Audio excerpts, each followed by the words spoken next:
میرا نام سائرہ ہے۔ آج میری شادی کا دن تھا۔ میں دلہن بنی بیٹھی تھی۔ بارات آنے ہی والی تھی۔ میری چھوٹی بہن مریم تیار ہو کر بہت خوبصورت لگ رہی تھی۔ میرے بعد اب مریم کا نمبر تھا، اس لیے ہر کسی کی نظر اب مریم پر تھی۔ میری شادی میری خالہ زاد سے ہو رہی تھی۔ بس اسی دن میری پھپھو نے میری چھوٹی بہن مریم کو بھی پسند کر لیا کہ وہ اپنے بیٹے افتخار کی شادی مریم سے ہی طے کرے گی۔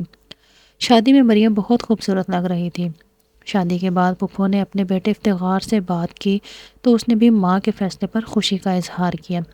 ہم چاروں بہنوں میں بلا شبہ اللہ تعالیٰ نے مریم کو سب سے زیادہ حسن کی دولت سے نوازا تھا۔ میکے میں شادی کے بعد ہماری پہلی دعوت پھپھو نے کی اور اپنے فیصلے سے آگاہ کیا۔ یہ تو ہماری خوش قسمتی ہے پھپھو کے، آپ نے مریم کو بہو بنانے کا ارادہ کیا ہے، ورنہ یتیم لڑکیوں کو کب جلد اچھے رشتے ملتے ہیں۔ ان دنوں وہ زیادہ امیر نہ تھیں، لیکن ہم سے خوشحال تھیں، کیونکہ میرے والد کی وفات کو 6 برس سے زیادہ عرصہ گزر چکا تھا۔ میرے والد ایک سرکاری محکمے میں کلرک تھے۔ ان دنوں کلرک کی تنخواہ بہت کم ہوا کرتی تھی اور ایمانداری کے سبب ہمارا گزارا والد صاحب کی تنخواہ پر مشکل سے ہوتا تھا، نہ کر سکے تھے۔ ابو کے بعد ہم نے کٹھن وقت دیکھا، مگر امی نے سفید پوشی کا بھرم قائم رکھا تھا۔ امی نے لوگوں کے کپڑے سلائی کر کر کے ہمیں جوان کیا تھا۔ پھپھو نے جب مریم کا رشتہ مانگا تو امی خوش ہو گئیں۔ امی کو کوئی اعتراض نہ تھا۔ پھپھو کے بیٹے افتخار سے مریم کی شادی ہو گئی تو امی کی فکر بھی کمی آ گئی۔ اب امی مطمئن تھیں، کیونکہ باقی 2 چھوٹی بیٹیاں ابھی چھوٹی تھیں اور وہ دونوں پڑھ رہی تھیں۔ ایک 6ٹھی اور دوسری 7ویں میں تھی۔ افتخار کا مستقبل روشن تھا۔ اس کا انجینئرنگ کا آخری سال تھا۔ امی سے کہا گیا تھا کہ جو ہی ہمارا بیٹا سالانہ امتحان دے گا، شادی کی تاریخ رکھ دیں گے۔ اسی طرح دن گزرتے گئے۔ افتخار بھائی کے فائنل پیپرز ہو چکے۔ انہوں نے کہا مجھے تھوڑا سا وقت اور چاہیے، اچھی نوکری ملنے کی جلد توقع ہے، ملازمت ملتے ہی شادی کی تیاریاں شروع کر دیں گے۔ مریم کو اپنے منگیتر سے محبت ہو گئی تھی۔ امی چپکے چپکے تھوڑا بہت جہیز بنانے میں لگی تھی۔ انہی دنوں افتخار کو اچانک بیرون ملک جانے کا چانس مل گیا۔ وہ اس موقع کو گنوانا نہ چاہتا تھا اور مریم کو اس کی جدائی کے اندیشے ڈراتے تھے۔ مریم نے بہت سی ایسی کہانیاں سن رکھی تھیں کہ لڑکا بیرون ملک چلا گیا تو وہاں کا ہو کر رہ جائے گا، وہاں کسی اور سے شادی کر لے گا، منگیتر یمن کو انتظار کی آگ میں جلتی رہ جائے گی۔ والدہ نے پھپھو سے بات کی تو وہ بولی دیکھیں میرے بیٹے کے مستقبل کا سوال ہے، بس ایک دفعہ افتخار کو جانے دیں، ہمیں مزید 1 سال کا وقت دے دیں۔ 1 سال بعد آئے گا، تب تک ہم بھی شادی کی اچھی تیاری کر لیں گے۔ ہم کوئی غیر نہیں کہ آپ کو ہم پر بھروسہ نہیں ہے۔ فکر نہ کرو بھابھی، 1 سال تو پلک جھپکتے گزر جاتا ہے۔ میں زبان دے کر پھرنے والی عورت نہیں ہوں۔ پھپھو کی تسلیوں پر امی نے اعتماد کر لیا۔ افتخار بیرون ملک چلا گیا اور میری بہن اس کے انتظار میں اپنے اندیشوں سے لڑنے کے لیے اکیلی رہ گئی۔ افتخار بھائی نے سعودی عربیہ جاتے ہی اپنے دوسرے بھائی کو بھی بلوا لیا۔ اس کا ایک غیر ملکی کمپنی سے 3 سال کا معاہدہ ہو گیا تھا۔ دونوں بھائی خوب کما رہے تھے اور وہ تقریباً ساری کمائی گھر بھجوا رہے تھے۔ اس کمائی سے ان کے گھریلو حالات خوب سے خوب تر ہوتے چلے گئے۔ دولت سے انسان کی آزمائش ہوتی ہے۔ ان کے تو مزاج ہی 7ویں آسمان پر پہنچ گئے۔ اب جب بھی پھپھو ہمارے گھر آتی، اس قسم کی باتیں ضرور کرتی کہ فلاں نے اپنی بیٹی کو جہیز میں گاڑی بنگلہ دیا ہے، لڑکی بھی ڈاکٹر ہے، لوگ سوچ سمجھ کر رشتے کرتے ہیں۔ کبھی کہتی دلہن والوں کی طرف سے ساس اور نندھوں کو بھی زیور دیے جاتے ہیں۔ لڑکی والوں کی طرف سے میں ایک شادی میں گئی تو لڑکی والوں کی فراخ دلی پر حیران رہ گئی کہ انہوں نے ساس کو 10 تولے کے کڑے اور ہر نند کو 2-2 تولے کے کڑے دیے اور تمام رشتہ داروں کو قیمتی جوڑے دیے۔ لوگ بڑی دھوم دھام سے بیٹیاں رخصت کرتے ہیں۔ امی ان کی باتیں سنتی تو دل تھام لیتی، سوچتی یہ ان کو کیا ہوتا جا رہا ہے، کیا دولت آ جانے سے انسانوں کے مزاج اتنے بدل جاتے ہیں۔ طرح طرح کی باتیں سن کر بھی امی خاموش رہتی، کبھی پھپھو کو کوئی جواب نہ دیتی، بس کہتی کہ وہ دیکھتی ہوں کہ آخر کب بلی تھیلے سے باہر آتی ہے۔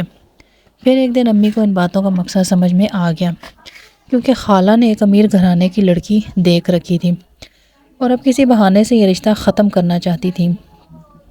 وہ جب بھی آتی ہر بار کی طرح نئی نئی باتیں سنا جاتی تاکہ امی کا دل کسی طور برا ہو جائے۔ جب پھپھو آتی میرا دل سناٹے میں آ جاتا کہ جانے آپ کیا کہنے آئی ہیں۔ امی بیچاری ان کی خوب خاطر تواضع کرتی، بھاگ کر جاتی، کسی اچھے ہوٹل سے ان کے لیے کھانا لے آتی اور ساتھ میں میٹھے میں آئس کریم لازمی لاتی، کیونکہ خالہ کو آئس کریم بہت پسند تھی۔ عزت و تکریم میں بھی ہمارے گھر والے کوئی کسر نہ اٹھا رکھتے کہ ہوتا وہی ہے جو نصیب میں لکھا ہوتا ہے۔ اسی طرح ایک سال گزر گیا اور ایک سال بعد افتخار گھر آ گیا۔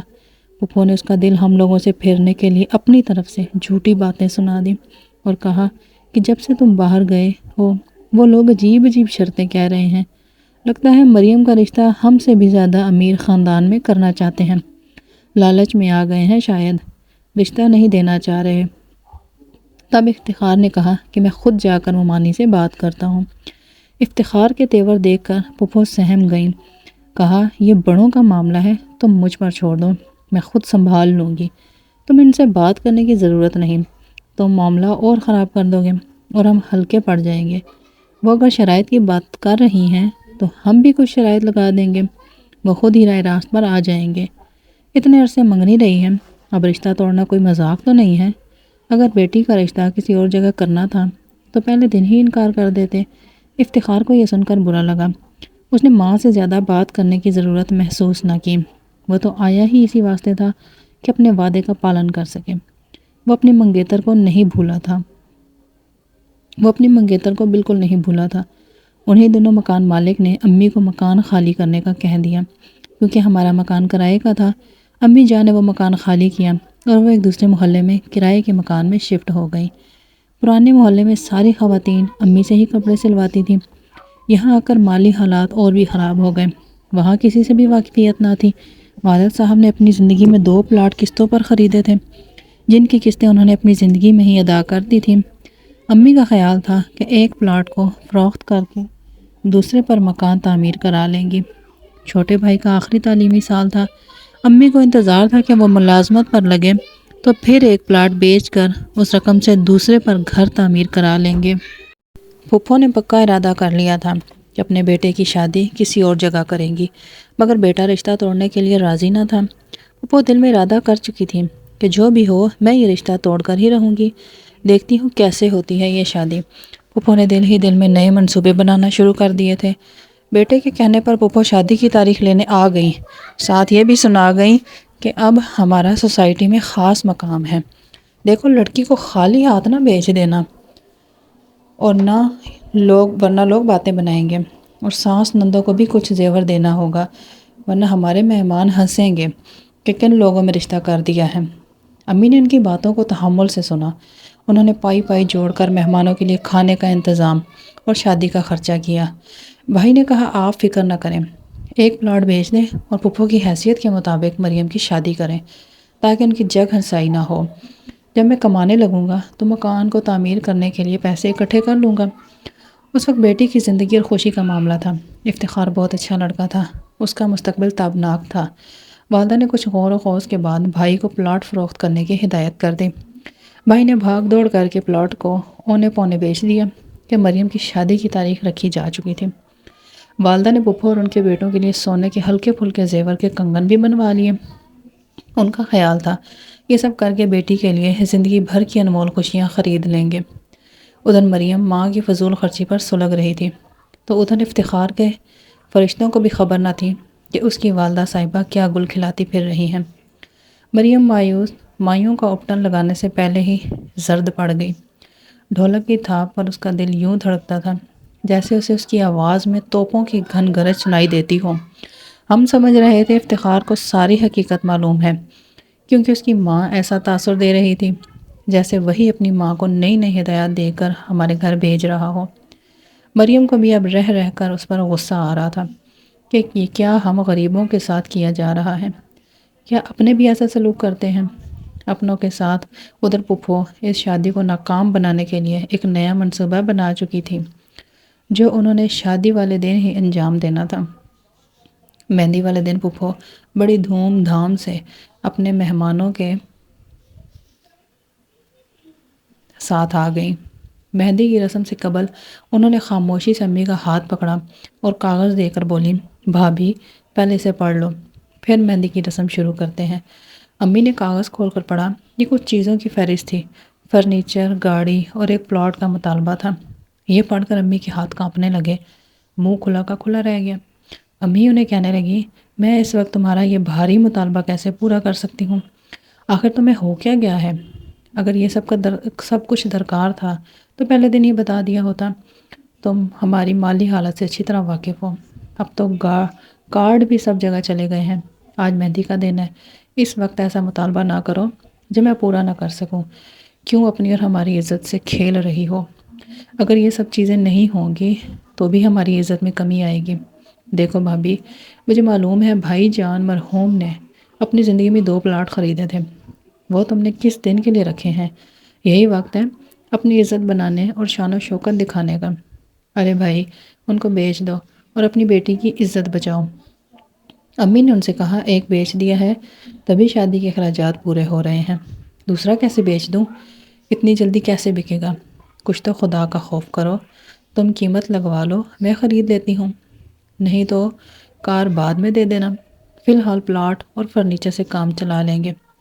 ارے بھائی، جو چیزیں دلہن لائے گی ان کو وہی استعمال کرے گی، ہمارے پاس پہلے اللہ کا دیا سب کچھ ہے، تو آپ لوگوں کی عزت بنانے والا معاملہ ہے۔ امی اس سے زیادہ نہ سن سکیں، وہ پلنگ پر بیٹھ گئی اور پھوٹ پھوٹ کر رونے لگی۔ امی کو روتا پا کر میں ان کے پاس گئی۔ جب حال معلوم ہوا تو میں نے پھپھو سے کہا کہ آپ نے بہت کم وقت میں ہمیں امتحان میں ڈالا ہے، بہرحال آپ بیٹھے تھوڑی دیر، میں اپنے شوہر سے بات کرتی ہوں۔ مریم ایک طرف مائیوں بیٹھی تھی، اس کی سہیلیاں پاس تھیں۔ میں نے ان کو ذرا دیر کے لیے کمرے سے باہر بھیج دیا کہ ضروری بات کرنی ہے۔ مریم کو بتایا کہ وہ پلاٹ ہتھیانا چاہتی ہیں۔ وہ کہتی ہیں، جہیز میں کوئی کام کی چیز نہیں ہے، بیٹی کو پلاٹ دے دو۔ تم کیا کہتی ہو؟ مریم کا زرد چہرہ غصے سے سرخ ہو گیا، جانے اس کے بدن میں اس وقت کہاں سے خون آ گیا تھا۔ آخر انہوں نے کیا کہا؟ انہوں نے کہا ہے، تم نے پلاٹ بیچا ہے تو بیٹی کو ہر چیز دے کر عزت سے رخصت کر دو، اب تمہارے پاس روپے پیسے کی کمی نہیں ہے۔ عجب بات ہے کہ اپنے مرحوم بھائی کی بیوہ کے ساتھ ایک نند ایسا سلوک کر سکتی ہے۔ یہ سن کر مریم نے دوپٹہ سر سے اتار پھینکا، بولی، میں کرتی ہوں جا کر پھپھو سے بات، نیت خراب تھی تو اس مرحلے تک کیوں پہنچایا؟ اب باراتیوں کے سامنے ہمیں بے عزت کرنا چاہتی ہیں۔ مریم کے خطرناک تیور دیکھ کر میں نے کہا، تماشا نہ بناؤ، ذرا صبر سے کام لو، مجھے تھوڑی سی مہلت دے دو۔ آخر مجبور ہو کر دوسرے کمرے میں جا کر میں نے افتخار کو فون کیا۔ اس نے کہا کہ آپ فہرست کا کاغذ لے کر میرے پاس آ جائیں، مجھے اس معاملے سے امی نے بے خبر رکھا ہے۔ میں نے اپنے شوہر سے کہا، 1 منٹ کو دولہے کے گھر جانا ہے۔ گاڑی گلی میں کھڑی تھی۔ آدھے گھنٹے میں ہم افتخار کے سامنے بیٹھے تھے۔ اس نے کاغذ پر نظر ڈالی، پھر قلم اور کاغذ نکالا اور میرے شوہر سے کہا، میں بولتا جاتا ہوں، آپ لکھتے جائیے۔ پھپھو جان، آپ کو بھاری فرنیچر، برتنوں کے سیٹ، ریفریجریٹر، حتیٰ کہ کار تک جہیز میں مل جائے گی، لیکن میری بھی ایک شرط ہے، آپ کو ڈیفینس میں میرے لیے 2 کنال کی کوٹھی خریدنا ہوگی، جہاں میں اپنے بھاری جہیز کو سجاؤں گی۔